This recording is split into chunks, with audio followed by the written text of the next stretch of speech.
Welcome back to All This Math. This is Professor Parker, and for today's lesson, we're going to talk about neti pots. Now, in case you don't know what a neti pot is, I'll show you one. I'll show you a neti pot. All right, so this is a neti pot, right? So I had chronic sinusitis, right, which means there was like inflammation in my sinuses.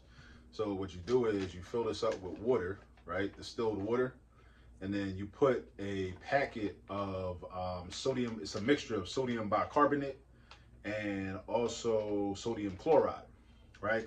You mix it in, and then essentially you put this tube up one nostril, right? And then you tilt your head, and then it's gonna go in your nostril, and it's gonna come out your other nostril, and it's meant to like irrigate or like basically clean out your sinuses. So I had to do this because I had sinusitis. I had chronic sinusitis. And then I ended up having surgery to repair the problem. And then that was just one of the things that I had to do in my recovery. You know what I'm saying?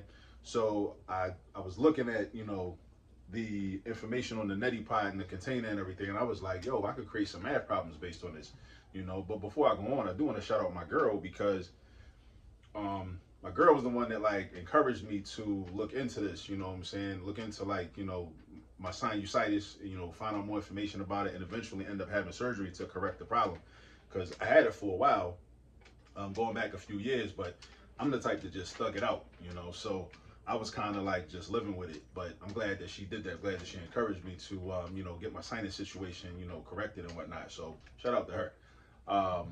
So now, there's a couple questions I want to ask though.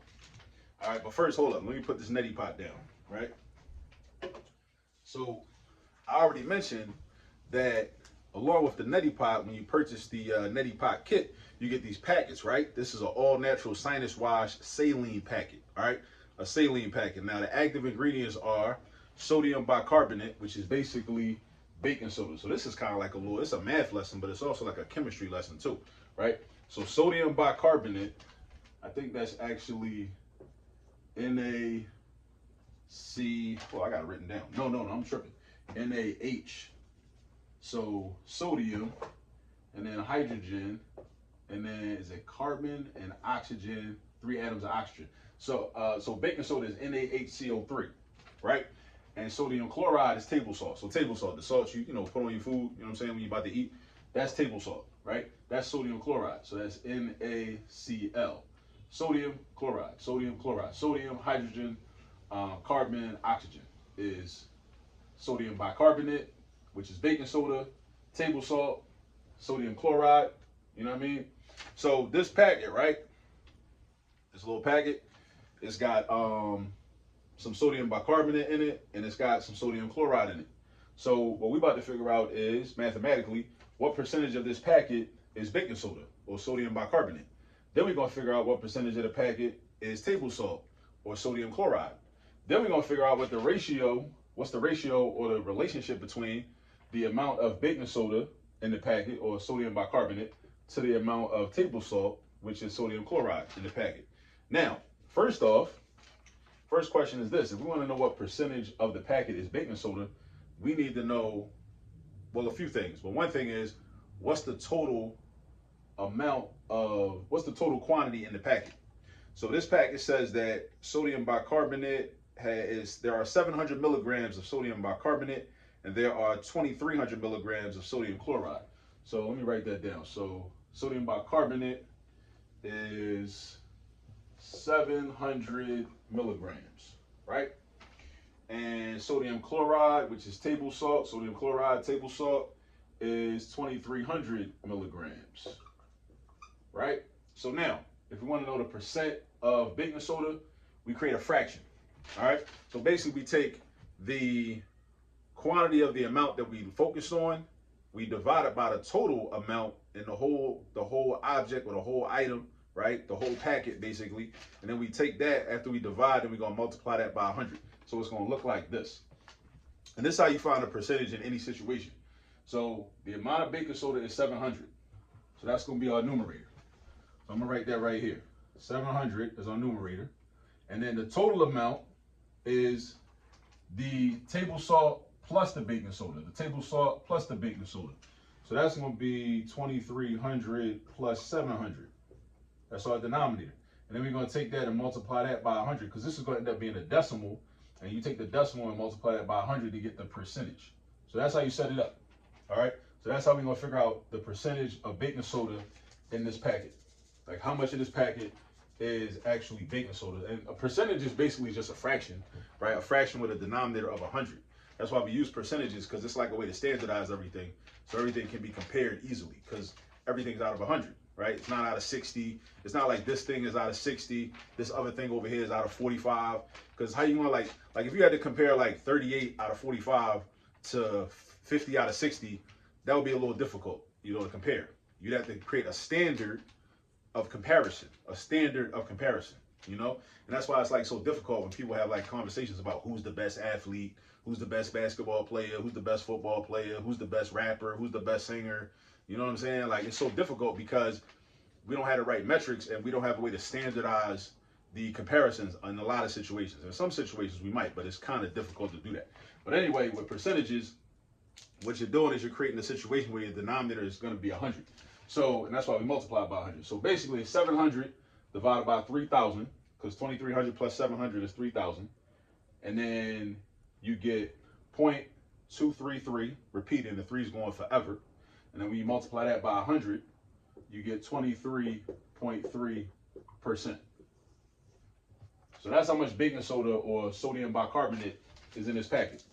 So as you see, it's not that much, you know, compared to how much table salt is in it. These are the only two active ingredients, by the way.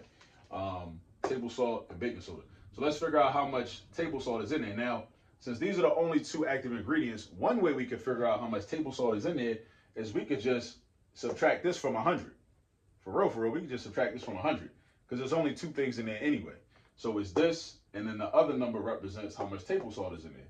And they got to add up to 100 because the whole thing is 100%. So make sure you understand that as a concept. So we could just do for, let's see, NaCl, we could just say 100% minus 23.3%. And then that's going to be what? 100 minus 20 is 80. Then 80 minus 3 is 77. And then 77 minus 0.3 is 76.7%. Right? That's one way to do it, because it's only two active ingredients, right? If it was multiple active ingredients, then we wouldn't be able to do this way, at least not by subtracting from 100, right? But let's also use the formula. So let's say the item that we're focused on is our numerator. So how much table salt is in the packet? 2,300 milligrams, right? So we got 2,300, and we divide that by the sum of everything in the packet, which is 2,300 plus 700, which is 3,000, right? So that's going to be 3,000. And then we're going to multiply that by 100. So 2,300, I already did this work, it's on my paper, right? So 2,300 divided by 3,000 is like 0.767, repeating, right? And then we multiply that by 100, so we get 76.7%. So you see, we get the same thing, right? We get the same thing, right? So those are the same, right? So it's two ways. It's always great. I love when we get to see multiple ways of doing the same problem. I love when that happens, right? That's a beautiful thing. Don't run away from that. You want options. It's good to have options, right? You want to have options in terms of how to do problems. If you're a parent looking at this, you want to show your children that they should have options. They should look for options. Look for multiple ways to do problems, because in some problems, this method might be the best. In some problems, this other method might be the best. You want them to know all the different methods so they can just pick and choose. You know, they want to have multiple weapons, you know, in which to approach problems. All right, so now what about this third question? So we found a percentage of baking soda in the packet. We found a percentage of table salt in the packet. Now we're about to find what the ratio of baking soda to table salt is. So basically, for a ratio, for a part, this is called a part-to-part ratio, right? Not part to whole, because baking soda is part of the packet and table salt is part of the packet. So we're comparing two parts. So that's called a part-to-part ratio. So if you take a note, you might want to write that down. Actually, you should write it down. Part to part instead of part to whole, right? Part to whole would be like what we did here, right? Part to the whole thing, right? This is part to part. So what we do is we say, well, how much baking soda was in there? 700 milligrams. How much table salt was in it? 2,300 milligrams. So all we do basically is just set it up like a fraction. 700 over 2300. And really, we could simplify that because of these zeros. I'm going to show you a math trick, right? So every zero on top can cancel out with every zero on the bottom. So these two zeros cancel out. And then this zero and this zero can cancel out, leaving us with 7/23, right? Now, because we're trying to find a ratio and not a decimal, right? We reduce the fraction as much as possible. And then we basically just rewrite it with a colon in between. So 7/23. That's the ratio. So basically, for every 7 parts of baking soda, there are 23 parts of table salt. 7 parts baking soda, 23 parts table salt. 7 parts baking soda, 23 parts table salt.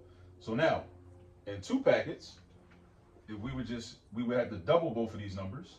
That would mean we'd have for every 14 parts of baking soda, there would be 46 parts of table salt. And then, at the same time, what if we had 3 packets, right? Or we wanted to triple the mix, right? What if we had to make the mixture ourselves, right? What if we ran out and we had to make the mixture ourselves and we had some, you know, everybody got table salt in their house probably, right? And then we had some baking soda, right? You got the baking soda right here that everybody got in their house somewhere probably, right? Because baking soda does everything for real, right? But anyway, and we wanted to make 3 packets or a certain type of mixture to fit to mix with a certain amount of water, because that's what also this pertains to. So when you look at the directions on the packaging, it'll tell you to use 1 to 2 packets. So 1 packet has 700 milligrams of baking soda, 2,300 milligrams of table salt. But if you was using 2 packets, then this is the ratio. For every 14 parts, you got 46. Well, the ratio is the same actually. But anyway, what I was saying is, what if we had 3 packets, or we tripled the mix, right? We would do 7 times 3 and 23 times 3. So 7 times 3 would be 21, and 23 times 3 would be 69. So for every 21 parts of baking soda, there would be 69 parts of table salt. All right, so that's the ratio. So that's how you figure out a ratio. So we talked about how to figure out percentages, right? What percentage is an item or a quantity out of the entire amount, the entire quantity in a container or a package or in a mixture, right? Because this is basically a mix. That packet is a mixture. That saline solution, that saline packet, that's a mix. You know what I'm saying? So we're trying to figure out within that mix, what percent is baking soda? And in that mix, what percent is table salt? All right, this is chemistry. It's what you gotta do in chemistry, you know? But you don't gotta wait till 10th grade or whenever you take chemistry. You could like learn it earlier. You can learn it sooner. You can learn it in elementary school, at elementary school age. You know what I'm saying? As long as you know how to divide and multiply, or know how to subtract from 100, you can figure these things out. All right. And also ratios are basically what you do when you're just comparing 2 values in the form of a fraction, and then you rewrite with a colon in between. 7/23. That's the ratio. All right. So that's enough for this video. We're gonna be back. I'm gonna talk some more about some more neti pot math, some more questions in a second. All right. I'll see you all in the next video.